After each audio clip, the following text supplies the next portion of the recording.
Pernah kebayang nggak sih punya argumen yang saking kuatnya, saking logisnya, sampai nggak bisa dibantah sama sekali? Sebuah cara berpikir yang ngasih kita kepastian mutlak? Nah, selamat datang di dunia penalaran matematis. Di sini kita bakal bedah bareng-bareng gimana caranya matematika itu berubah. Dari yang tadinya cuma soal angka, jadi sebuah bahasa yang dirancang khusus untuk kepastian. Ingat nggak sih, waktu di sekolah matematika tuh kayaknya jelas banget ya. Tambah, kurang, kali, bagi. Terus tiba-tiba muncul huruf-huruf, simbol-simbol aneh, dan pertanyaan soal buktiin ini, buktiin itu. Jujur deh, banyak dari kita yang langsung bingung di titik ini. Rasanya tuh kayak peraturannya diubah total gitu aja. Sebenarnya apa sih yang terjadi? Nah, ini dia nih kuncinya. Pergeseran ini tuh bukan soal bikin matematika jadi lebih susah, sama sekali bukan. Ini soal mengubah tujuan matematika itu sendiri. Kita beralih dari pakai matematika buat menghitung sesuatu, jadi pakai matematika sebagai bahasa untuk bernalar. Sebuah bahasa yang ya dirancang khusus buat ngebangun argumen yang nggak bisa diganggu-gugat. Oke, yuk kita dalamin lagi. Jadi di matematika level lanjut, pertanyaannya itu udah bukan lagi sekedar jawabannya berapa. Tapi yang jauh lebih penting adalah, kenapa jawabannya begitu? Kenapa ini benar? Ini pergeseran yang fundamental banget. Dari cuma nyari hasil akhir, jadi fokus ke gimana cara ngebangun argumen yang kuat. Coba deh bayangin kayak gini, kalian tuh bukan lagi belajar ngitung yang lebih ribet, tapi kalian lagi belajar bahasa baru. Serius bahasa baru. Dan bedanya, bahasa ini tuh nggak ada kata-kata yang ambigu atau punya makna ganda, nggak kayak bahasa kita sehari-hari. Setiap kata, setiap simbolnya cuma punya satu arti yang super presisi. Nah, inilah yang namanya bahasa logika murni, fondasi dari semua argumen di matematika. Jadi, gimana cara kerja bahasa ini? Ya, sama kayak bahasa pada umumnya, bahasa logika juga punya kata benda dan tata bahasanya sendiri. Yuk kita lihat komponen dasarnya satu persatu. Oke, kata benda dalam bahasa logika ini kita sebut proposisi. Gampangnya, ini tuh pernyataan sederhana yang nilainya udah pasti. Cuma bisa benar atau salah.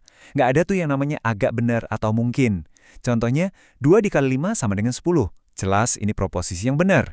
Terus kalau pi sama dengan 3, ya jelas proposisi yang salah. Simpel kan? Tapi gimana kalau kalimatnya gini? X lebih besar dari 5. Kita kan nggak bisa bilang itu benar atau salah sebelum kita tahu X itu angka berapa, ya kan? Nah, inilah yang disebut predikat. Anggap aja ini kayak template kalimat yang masih ada bagian kosongnya. Kalimat ini baru jadi proposisi, benar atau salah, kalau bagian kosongnya udah kita isi. Oke, kalau proposisi itu kata bendanya, berarti kita juga butuh kata hubung dong, buat nyambungin kata-kata itu jadi kalimat yang lebih kompleks. Nah, disinilah peran para penghubung logis kayak dan, atau, dan, bukan. Mereka lah tata bahasa atau grammar dalam argumen kita. Dan ini nih yang bikin bahasa ini super kuat.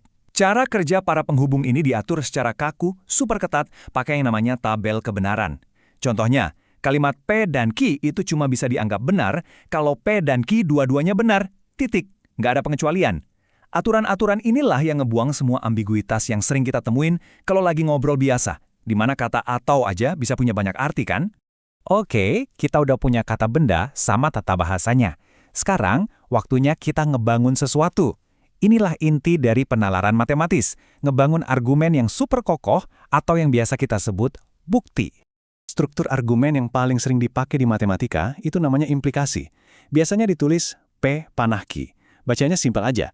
Jika P benar, maka Q juga harus benar. Si P ini hipotesis kita, asumsi kita, dan Q itu kesimpulan yang mau kita buktiin. Nah, kerangka inilah yang jadi tulang punggung hampir semua teorema besar dalam matematika. Jadi, bukti itu sebenarnya apaan sih? Jangan bayangin ini kayak sihir atau butuh kejeniusan yang misterius ya. Enggak. Sebuah bukti itu cuma serangkaian langkah yang disusun dengan super hati-hati. Kita mulai dari asumsi kita, si P, terus langkah demi langkah kita maju, di mana setiap langkah baru itu harus nyambung secara logis dan nggak terbantahkan dari langkah sebelumnya. Sampai akhirnya kita nyampe di kesimpulan, si Q. Persis kayak ngebangun jembatan yang kuat, di mana setiap papannya harus terpasang sempurna. Tapi ada rahasia kecilnya nih, meskipun bukti yang udah jadi itu kelihatannya rapi banget, lurus dari A ke Z, proses bikinnya tuh seringkali berantakan. Para matematikawan tuh sering banget mulai dari akhir, dari kesimpulan yang mau mereka tuju, terus kerja mundur. Mereka nanya, oke, biar Q ini benar, Apa ya syarat sebelumnya yang harus terpenuhi? Ini tuh proses eksplorasi dan kreativitas, bukan sekedar ngikutin resep. Nah, setelah semua proses coret-coretan kreatif itu selesai, barulah hasilnya dirapikan dan disajikan sebagai argumen yang bersih, elegan, dan lurus ke depan. Setiap langkahnya ngalir sempurna dari langkah sebelumnya.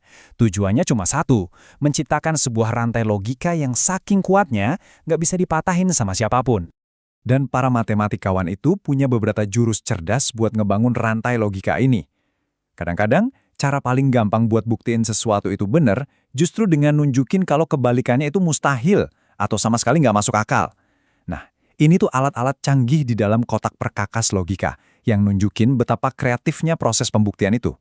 Oke, terus gunanya semua ini buat apa sih? Yuk, kita lihat contohnya. Kita bakal lihat gimana bahasa yang super presisi ini bisa bantu kita mendefinisikan konsep yang kayaknya udah kita kenal, misalnya fungsi, tapi dengan kejelasan yang mutlak. Kalian mungkin mikir fungsi itu ya fx gitu kan? Tapi secara formal, sebuah hubungan itu baru bisa disebut fungsi kalau dia lolos dua syarat super ketat ini. Pertama, eksistensi. Artinya setiap masukan atau input wajib punya keluaran atau output. Kedua, keunikan. Artinya setiap input itu cuma boleh punya satu output. Nggak boleh lebih, nggak boleh kurang. Jelas banget dan nggak bisa ditawar. Nah, dengan fondasi yang jelas ini, kita jadi bisa ngasih definisi buat sifat-sifat fungsi dengan presisi yang sama. Misalnya, surjektif itu artinya semua kemungkinan outputnya kepake. Terus, injektif itu artinya nggak ada dua input berbeda yang ngasih output yang sama. Definisi-definisi logis kayak gini nih yang ngilangin semua kebingungan. Dan inilah puncaknya. Di slide ini, kalian lihat bukti nyata dari sebuah teorema. Tenang, gak usah pusing sama detailnya, cukup lihat strukturnya aja. Setiap baris itu adalah satu langkah logis yang dibangun dengan hati-hati di atas baris sebelumnya. Inilah keindahan sekaligus kekuatan dari bahasa matematika, kemampuan buat ngebangun argumen yang super rumit tapi dengan tingkat kepastian yang sempurna. Pada akhirnya, semua ini tuh lebih besar dari sekedar matematika. Ini soal sebuah cara berpikir yang fundamental.